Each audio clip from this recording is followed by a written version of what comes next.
These past 11 months have been amazing. Tough and difficult at times, but amazing and wonderful nonetheless. After the first RFA party hosted by you and V became closer by working so well together for the RFA. After a while, it wasn't even awkward anymore to call him Jihyun. And as time passed, feelings started to grow. He managed to break the wall he had built up for himself, always saying that, "Everything is fine. I'll handle it. This is my fault. I'm sorry. I'll take care of it." He finally started to realize that sometimes it isn't a bad thing to be the one who needs help, to admit when you've let it come too far, and to ask for that help. You started to care and love the man just as much as he did for you. Sometimes it was still hard for him. The RFA would always remind him of his fiancée, or ex-fiancée actually. After all she did to him, he still held a tiny little spot for her in his heart, and you accepted that. At one point in both of their lives, they loved each other in a healthy way. Besides, you occupy the rest. After some convincing from you and Jumin, he finally agreed to the eye surgery. The operation is in 2 days. These past few days have been full of nerves, excitement, and fear at the same time, but you always told him that you'd be by his side, and together the two of you could take on the entire world. The entire world. But not Rika. 2 days before the operation, she decides to show up at Jihyun's apartment in the pouring rain, to take him back and go back to normal like nothing ever happened. When you opened the door and were too shocked to react for a moment, she made her way inside. As she walked into the living room, Jihyun called out, "Who's that at the door, my love?" The woman you promised your heart to. That set you into motion to close the door and follow her. When you came into the living room, you found Rika standing calmly across from where Jihyun was sitting on the couch, with his mouth open. Taking his glasses off slowly, he got up and felt around with his hands to make sure he wouldn't bump into anything that wasn't in his clear sight. Rika. When he was almost in front of her, she reached for his hand and spoke softly. Yes, Jihyun. I'm home again. This is where you stepped in. You walked a stand between them, facing Rika with a death glare. Just what the hell do you think you're doing here? She closed her eyes to sigh, and then smiled. Because after everything that has happened, I want to start over again. Kind of like a reset at life. And what better place to start than with my true love? You couldn't believe your ears. Reset? She thinks stuff like this gets forgotten in the blink of an eye? Behind you, you could hear Jihyun struggling to find the right words for the situation. Look, Rika. A lot has happened since I left Mintai. How could you even forgive me for leaving you? You turned around to look at him with disbelief. He caught your movement and looked down at you. Are you serious here? She blinded you, Jihyun. You lied for her to protect the RFA. She believed that what she was doing to Seirin was acceptable because of an idea she has about how the world should be. And you're asking her how she can forgive you? My love, please, just calm down. Look, I know that, but you don't know her. I should have helped her more. Better, even. And now she's here to get that help. This could be a good thing for her. While you were trying to figure out his words, figure out how he could be defending her, Rika walked around you to stand next to him and took his hands off your shoulder to hold it in one of her own. No, Jihyun. This can be something good for us.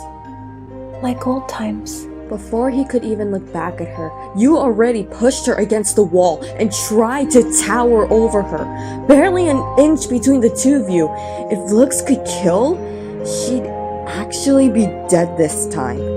How fucking dare you to come here and talk about the two of you like you're still together?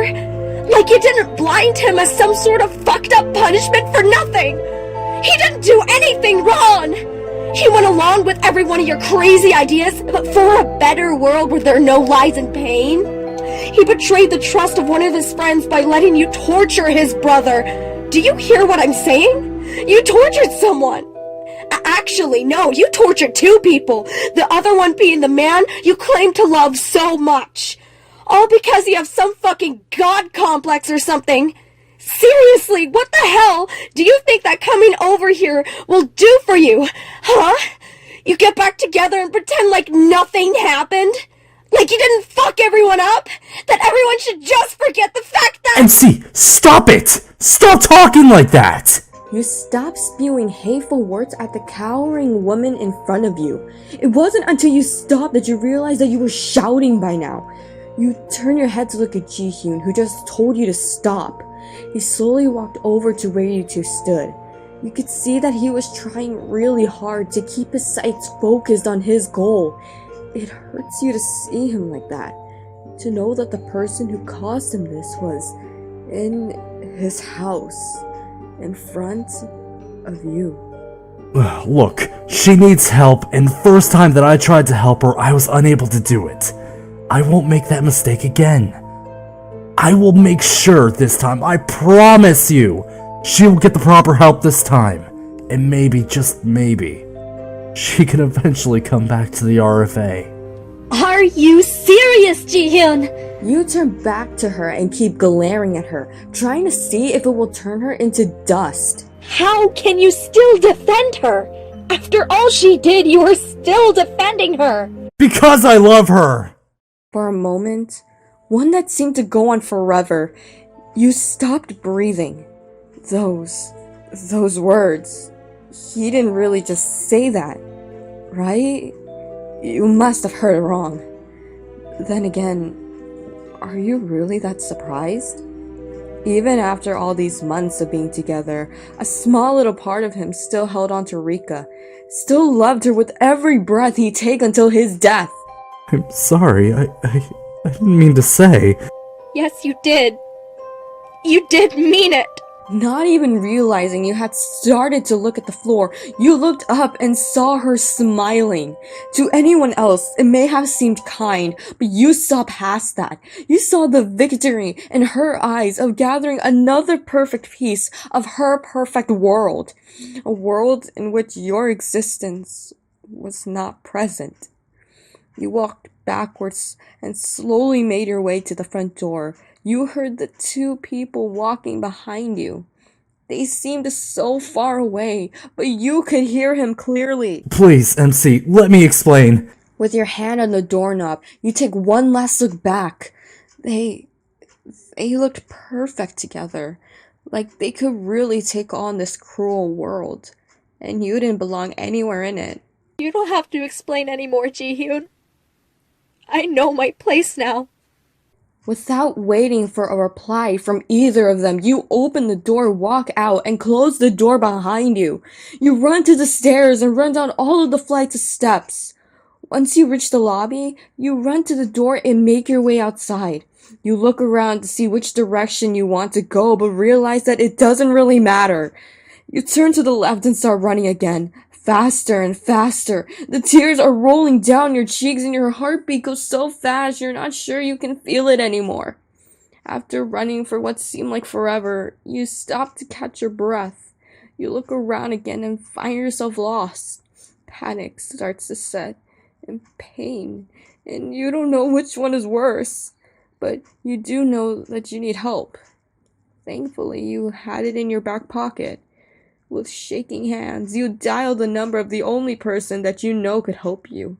After a few rings, your call was answered. Hello? Seiyun, can you please help me?